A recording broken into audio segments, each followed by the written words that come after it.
Good morning students. Bihar के तमाम जितने भी स्टूडेंट हैं 12th क्लास में और जिनको एग्जाम देना है फरवरी में और वो अभी तक हिंदी और इंग्लिश नहीं पढ़े हैं, उनके लिए आपके शहर में ऑफलाइन क्लास शुरू होने जा रहा है। जो इंस्टीट्यूट है ग्लोबल इंग्लिश इंस्टीट्यूट, वो आपका ऑफलाइन क्लास क्रैश कोर्स के रूप में शुरू करने जा रहा है। अन्यथा जो स्टूडेंट्स इस शहर से बाहर हैं, बिहार में कहीं भी हैं, उनके लिए एक सुनहरा अवसर है कि वो ऑनलाइन क्लास भी आप क्रैश कोर्स के रूप में ले सकते हैं। अब यहाँ पे जो पर्पस है क्रैश कोर्स का, उसमें स्टूडेंट्स को ये बताना है कि जो स्टूडेंट अभी तक इंग्लिश और हिंदी एकदम नहीं पढ़े हैं, उनके लिए तो वरदान साबित होगा। लेकिन बहुत सारे ऐसे स्टूडेंट हैं जो इंग्लिश और हिंदी पढ़ने के बाद जो भी क्वेश्चन ऑब्जेक्टिव बनाते हैं, उनका कहीं ना कहीं से गलत हो जाता है। तो वो उनके लिए वरदान साबित इसलिए होगा कि उसमें एक ट्रैक बताया जाएगा कि कहाँ जो क्वेश्चन है आपको क्यों गलत हो जाता है। क्योंकि बिहार बोर्ड एक ऑप्शन आपको देता है कि आपको 100 अगर क्वेश्चन देता है तो 50 क्वेश्चन सही करना है और 50 क्वेश्चन आपको छोड़ना है। लेकिन स्टूडेंट्स क्या करते हैं कि जिसको आता है थोड़ा भी, उसको भी हल कर देते हैं, जिससे गलती होती है, यानी को डाउट क्वेश्चन को नहीं छोड़ पाते हैं। तो इस क्रैश कोर्स में उनको ये भी बताया जाएगा कि किस क्वेश्चन को आपको नहीं करना है और किस क्वेश्चन को आपको करना है। और अगर ये आप ठीक समझ लेते हैं तो हमें लगता है कि आपका हिंदी और इंग्लिश कम से कम स्कोरिंग हो जाएगा। और आप बहुत अच्छी तरह से जानते हैं कि हिंदी आपका 100 मार्क्स का है, अंग्रेजी आपका 100 मार्क्स का है, और इसमें 50 मार्क्स जो होता है, जैसे इसमें जो भी ऑब्जेक्टिव होता है, दोनों में जो ऑब्जेक्टिव होता है वो बहुत ही फायदेमंद होता है। और जो स्टूडेंट्स थोड़ा भी हल्का भी अगर कंसेप्ट अपना क्लियर कर ले, अगर हल्का भी कंसेप्ट क्लियर कर ले, तो उसका ऑब्जेक्टिव अंग्रेजी में 50 और हिंदी में 50 दोनों उनका आराम से मिल जाता है। लेकिन अभी देखा गया है कि बहुत सारे स्टूडेंट कितना भी लेबर करते हैं लेकिन ऑब्जेक्टिव 50 में 50 नहीं कर पाते हैं। तो वो उन्हीं स्टूडेंट के लिए स्पेशली मैं क्रैश कोर्स स्टार्ट करने जा रहा हूं। और इसके लिए आपको नंबर दे दिया गया है, उस नंबर पर कॉल भी कर सकते हैं अगर ऑफलाइन में पढ़ना होगा तो।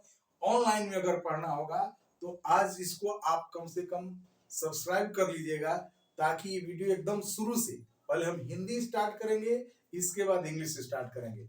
हम लोगों को हिंदी और इंग्लिश का 12th क्लास का साइंस, आर्ट्स और कॉमर्स तीनों के लिए 21 नवंबर से स्टार्ट होने वाला है।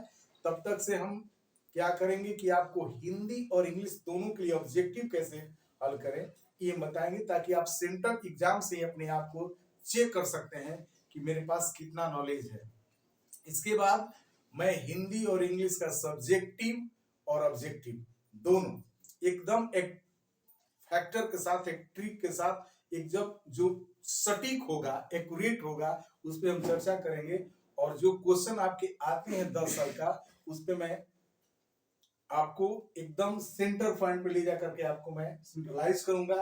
और जो स्टूडेंट्स, जिस स्टूडेंट का कंसेप्ट क्लियर नहीं होगा, उस स्टूडेंट को कोई भी क्वेश्चन कंसेप्ट में बताने की कोशिश करूंगा, ताकि वो कंसेप्ट उसका क्लियर हो, वो कर सके। जैसे एग्जांपल के तौर पे, जैसे मान लीजिए कि एक स्टूडेंट, एक क्वेश्चन आ गया आपको, अब देखिए यहाँ पे कहाँ से क्वेश्चन में दिक्कत होता है, उस तरह से क्वेश्चन है। जैसे मान लीजिए यहाँ पे स्टूडेंट एकदम क्वेश्चन हो गए आए, और यहाँ पे आपको ये दिया गो टू टेम्पल। अब देखिए एक क्वेश्चन हो गया, इसका ऑप्शन दिया आपका विल, दूसरा आपका ऑप्शन दे दिया आपका एम, तीसरा आपका ऑप्शन दे दिया हैव, और डी आपका ऑप्शन दे दिया non of these, non of these. एकदम बढ़िया से समझने की कोशिश करिएगा। ये आपका हो गया I go to temple, will, am, have, none of these. अब ये क्वेश्चन हो गया। मैक्सिमम स्टूडेंट क्या करेंगे कि वो अपना माइंड यहां पे ले जाएंगे कि आई के साथ गो लिखा है तो एम नहीं होगा, आई के साथ हैव इसलिए नहीं होगा कि इसमें थर्ड फॉर्म नहीं लगा है, तो आई हैव गॉन हो सकता है, और I will go to temple होगा, ये सही है, इस पे मारेंगे। लेकिन मैं आपको ये बता रहा हूं कि रिस्क आपको 0.1% भी नहीं लेना है। हम क्यों 1% भी हम नहीं रिस्क लेंगे, इसलिए मैं बता रहा हूं कि जब हमारा बिहार बोर्ड कहता है कि हम 100 क्वेश्चन देंगे और जिसमें आपको 50 क्वेश्चन करना है, 50 छोड़ना है, तो यही देखना है स्टूडेंट्स को कि 50 क्वेश्चन किस तरह का वो छोड़ता है, तो वो क्या करेगा कि रील करेगा। लेकिन नहीं, अगर यहाँ पे ऑप्शन दिया है कि नॉन ऑफ दीज, तो आप इंटरमीडिएट में खूब अच्छी तरह से है कि आई और वी के साथ सेल का प्रयोग होता है। ये अलग की बात है कि today we are using will for the any subject. I'll go to market, we'll go to market, I के साथ भी will का प्रयोग करते हैं, we के साथ भी।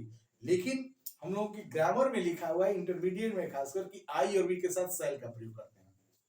तो यहाँ पे will दिया है और यहाँ पे none of these दिया है, तो हम इस क्वेश्चन को छोड़ देंगे। I'll not do, I'll not attempt this question. मैं इस क्वेश्चन को, क्योंकि मुझे रिस्क नहीं उठाना। हो सकता है कि बिहार बोर्ड सेट कर दिया हो कि डी क्वेश्चन सही है और आपने व्हील को मार दिया। अगर यही क्वेश्चन कब करते हैं, यही मैं बताऊंगा। तो बहुत सारे स्टूडेंट जो पढ़ते हैं, जो पढ़ लिए हैं, तो उस स्टूडेंट, पढ़ा हुआ स्टूडेंट जो लेबर किया हुआ है, रात रात भर पढ़कर 2 साल मेहनत किया है, उस तरह का एक एक क्वेश्चन छोड़ कर आता है और उसका बहुत ज्यादा हर्जाना भुगतना पड़ता है। इसलिए बेटा मैं आपको बार बार कर रहा हूं कि इस क्रैश कोर्स को आप मत छोड़िएगा। अगर आपके पास पैसा नहीं है तो फ्री के लिए एकदम रखा गया है। ऑफलाइन क्लास आपको भी मिलेगा, और ऑफलाइन नहीं, अगर आप नहीं आ सकते हैं तो ऑनलाइन केवल सब्सक्राइब करना है, आपको इस तरह के क्लास मिलेंगे। ठीक है, तो देखिए अगर यही क्वेश्चन हम कब करते, जब यहाँ पे विल भी दिया रहता और नॉन ऑफ दीज नहीं दिया होता। अगर सपोज दैट यहाँ पे दिया होता आपको वाज, ये वाज देता, तो यहाँ पे कंफर्म है कि 4 ही ऑप्शन में से आपको देना है। तो आई के साथ एम नहीं होगा क्योंकि गो है, आई एम गोइंग होता, हैव नहीं होगा क्योंकि गोन होना चाहिए, वाज नहीं होता, तो यहाँ पे विल कर देते। तो उस कंडीशन में आपको रिस्क नहीं उठाना है, ये 100% सही है।